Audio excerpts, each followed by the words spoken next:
Abonnez-vous à notre playlist No Drip avec des gros bangers rap US et surtout à notre nouvelle playlist French Plug avec des gros sons rap français et rap US. Dispo sur toutes les plateformes de streaming. Yo yo yo, c'est Balou et c'est parti pour une nouvelle vidéo sur le 6ix9ine, le 6ix9ine Day. Je vous jure, j'essaye de pas faire de vidéos sur 6ix9ine, mais le mec fait parler de lui tous les jours. Il y a toujours des trucs big qui arrivent sur 6ix9ine, contre lui, avec lui, contre lui, j'en sais rien, mais il y a toujours un truc sur 6ix9ine. Et là, c'est vraiment big parce qu'il s'attaque directement à Billboard. C'est la société qui gère les classements d'artistes, etc.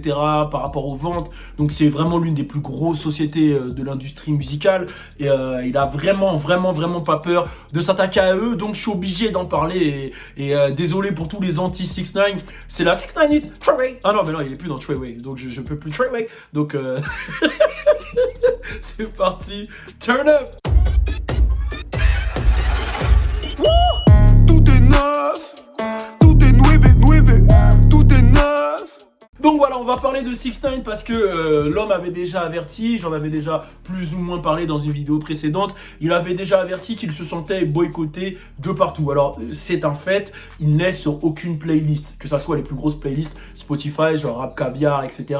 Les plus grosses playlists que tu ailles sur Deezer, que tu ailles sur un peu partout, il n'y est pas. Et il n'y est pas, vous le savez pourquoi, c'est par rapport à ses antécédents, par rapport à toute la snitcherie, toute cette histoire-là, et par rapport à sa vision dans le game, c'est sûr que le mec est blacklisté. Il n'a eu aucun soutien d'aucun rappeur, au contraire, tout le monde l'a enterré. Mais après, tu me diras que lui, il se nourrit un peu de la haine de tout le monde, et c'est ce qui forme son personnage, donc je sais pas si c'est une bonne chose de faire ça de la part des rappeurs. Mais là, il affirme un truc qui est très grave si c'est vrai, c'est que carrément la société Billboard s'attaquerait et carrément falsifierait des choses pour ne pas qu'il soit premier. Alors, il y a une vidéo qui a été faite sur son IGTV, que vous pouvez d'ailleurs retrouver en entière traduite sur le Insta French Plug. Tenez, elle va s'afficher ici. Et par la même occasion, abonnez-vous au Insta French Plug. C'est là où toute l'actualité se passe. Vraiment, on parle de tout. Il n'y a pas plus culturel que ça soit pour les anciens, pour les nouveaux, pour le rap français, pour le rap quinri. On fait vraiment en sorte de parler de tout. On est plusieurs sur le média et on essaie de tout vous proposer sur nos réseaux sociaux. Donc allez vous y abonner.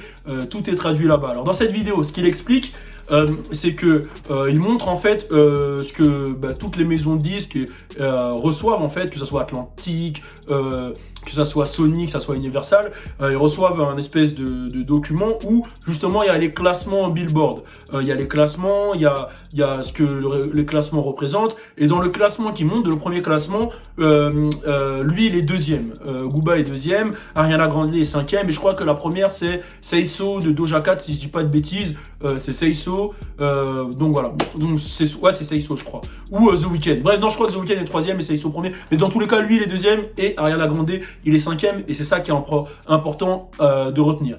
Et il explique il montre un peu les statistiques, et il dit que ça s'est passé jeudi soir, et il dit que dans la nuit de jeudi soir, Ariana Grande elle est passée de 5e à première avec 60 000 unités en plus.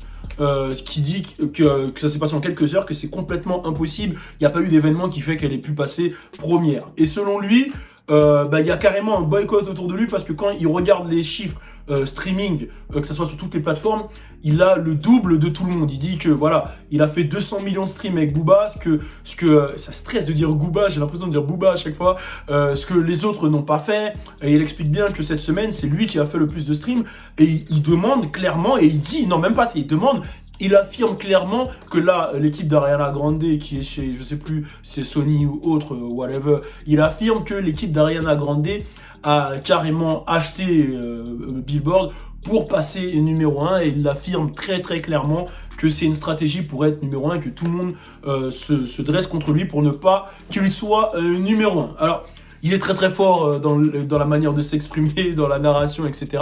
Et il est fort aussi pour jouer la victime, hein. Je pense que oui, tout le monde a des stratégies. Forcément, il y a des achats de stream à droite à gauche, il y a des boosts, etc. Bon, moi, les achats de stream, je les considère même plus comme de la tricherie. Je dirais que c'est du marketing. Je sais plus, c'était qui avait fait ça à l'époque, avait hypothéqué sa maison. Je sais pas si c'était le manager de Britney Spears, je sais pas quoi, mais il y avait une légende comme ça, qui avait hypothéqué sa maison pour acheter les CD de son artiste, qui a fait péter son artiste. artistes. Puis il y en a plein qui ont fait ces stratégies-là. Moi, j'appelle ça du marketing. D'autres vont appeler ça de la triche. Donc, c'est possible que voilà, la maison de disques ait investi un peu dans les streams, etc. Bon, c'est vrai que ça falsifie un peu les chiffres. Mais maintenant, ma question, elle est vraiment là. On est dans une culture en ce moment où les chiffres représentent vraiment beaucoup pour les gens. Et même, je dirais même que des gens vont écouter des albums pour des chiffres. Je vais donner un exemple. Et attention, c'est pas parce que c'est un artiste que j'aimais bien à ses débuts. Je vais prendre l'exemple de Blueface. Blueface, quand il est arrivé avec Buzz Down, Tatiana, tout le monde était sur lui, voilà, c'était le buzz du moment, il avait les chiffres, etc. Sa stratégie, elle a pas été super bonne. Et les sons qu'il a envoyés après, bon, il y en avait qui étaient bien, il y en avait que je trouvais moins bien. Pour moi, quand j'écoutais les sons de Blueface, putain, j'ai bugué de ouf. Quand j'écoutais les sons de Blueface, je me disais, l'album, il va pas être terrible parce qu'il va être répétitif. Mais en soi, l'album, je l'ai trouvé plus qualitatif carrément que celui de Rich the Kid. J'ai même été surpris. Et quand j'ai vu les chiffres, tout le monde m'a dit, ah, tu vois, il est terminé, Blueface, regarde, il fait que 12 000, etc. Et c'est vrai qu'on est dans une ère où maintenant, on ne juge, les gens n'écoutent même plus l'album. Ne disent même plus, l'album de Blueface, il est nul. Ils vont dire, ah, regarde, Blueface, il a vendu que 12 000.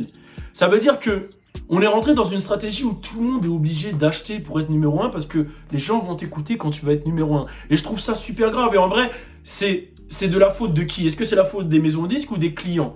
Est-ce que c'est la faute des auditeurs ou des maisons de disques? Et ça, c'est un long débat. C'est vrai que des fois, je vois des mecs qui disent, ah non, lui, il est tuba, il vend pas beaucoup. Mais est-ce que avant de dire il est tuba, t'as écouté le projet? Et c'est ça qui est important, c'est que on parle souvent de chiffres, mais on parle pas de qualité musicale. Les chiffres ne font pas, qui dit chiffre dit pas qualité musicale. Forcément, tu vois. Et c'est vrai qu'on est dans ce truc-là en ce moment que je trouve un peu bresson et que je trouve beaucoup dommage. Je pense par exemple à moi des mecs que j'écoute. Genre par exemple là moi j'ai pas écouté le projet j'ai écouté vite fait, mais le projet de Chris Brown et Young Thug, j'ai pas forcément écouté plus que ça, tu vois. Genre, j'ai écouté 2-3 sons. Bon, c'est vrai que, voilà, c'est pas forcément mon délire, Chris Brown et Young Thug sur les mêmes morceaux. Et j'ai pas accroché forcément. Mais là, j'ai vu qu'il a été annoncé que les mecs avaient vendu 19 000. Et bah, tu vas voir que tout le monde va les insulter. Ah ouais, ils sont tuba, Chris Brown il est tuba, Young Thug il est tuba, etc. Donc, je comprends que les chiffres représentent peut-être ta base fan, etc. Si on veut faire des classements ou des awards, etc. Mais je peux pas valider que les chiffres soient une cause de dire qu'un tel est nul ou pas nul. En fait, il faut bien faire la distinction des choses. Il faut que les auditeurs arrêtent de se comporter comme des médias télé. C'est-à-dire dire, ah ouais, non, lui, il a vendu 50 000, il est tuba. Faut arrêter ce style-là. Il faut arrêter ce style-là. Par contre, c'est sûr que si demain tu dois faire un classement, et c'est là où c'est paradoxal, c'est que si demain tu dois faire un classement des artistes qui ont le plus d'influence, dans l'influence, forcément, il y a les chiffres. Forcément, parce que c'est ce qui représente les gens que tu as touchés. C'est-à-dire que quand tu prends un Kanye, un Eminem, un Lil Wayne, un Drake, un Biggie, un Tupac, etc., oui, c'est sûr que les mecs avaient des chiffres. Et c'est ça qui est paradoxal, en fait. C'est ça qui est ouf, c'est que les chiffres ne veulent pas dire que tu as un bon projet, mais quand tu as beaucoup de chiffres, ça représente ton influence. Et c'est là où les gens sont perdus. Donc, moi, le seul truc que je dirais, c'est écoutez les albums, kiffez et donnez vos avis sur les albums. Et ne vous comportez pas comme des médias et dire ah non, lui il a vendu 20 000, il est tuba. Quelqu'un qui vend 20 000 ne veut pas dire qu'il est tuba. On a des artistes par exemple en France qui sont super chauds. Je pense à des Jossman, je pense à des qui. Allez, je te dis Jossman, je te dis Kazakh, j'aime bien en ce moment. Je te dis qu'il y en a plein, tu vois. Il y a plein de neujeux comme ça que j'aime bien, qui vendent pas forcément 50 000 comme un Jul ou un Nino, tu vois, que j'aime bien aussi. Hein. Nino, c'est le frérot. D'ailleurs, il y a une vidéo où je fais ses premières parties sur ma chaîne, donc allez regarder. Jul, pareil, c'est le frérot. Hein. À l'époque, il m'invitait dans ses clips Wesh alors, on faisait des interviews ensemble et tout. Mais les mecs, je les trouve très très forts et ça n'empêche pas que les ventes ne sont pas extraordinaires. C'est des bonnes ventes, mais c'est pas des ventes extraordinaires et ça ne fait pas d'eux des gens tuba. Donc, ne vous faites pas bluffer par les chiffres, ça c'est vraiment important. Après, je comprends que 6ix9ine il ait besoin des chiffres parce qu'il a travaillé dur et ça il le dit à la fin. J'ai travaillé dur pour en arriver là et je trouve pas ça normal que des gens qui travaillent dur soient du coup pénalisés par des gens qui trichent. C'est ce qu'il dit. Bon, après, dans son sens, à lui, je le comprends. Maintenant, pensez-vous que dans l'industrie, ça triche? Pensez-vous que ça boycotte 6ix9ine? Pensez-vous que Ariana Grande aurait triché? N'hésitez pas à mettre un commentaire. On attend la réponse d'Ariana Grande. C'était la 6ix9ine Day d'aujourd'hui. Bon, là, il n'y a pas d'embrouille, il n'y a pas de meurtre, rien. Calmez-vous. Mettez un commentaire. On est ensemble. Turn up! Tout est nuebe. Nouveau concept, nouveau concert sur le CV. Tout est neuf.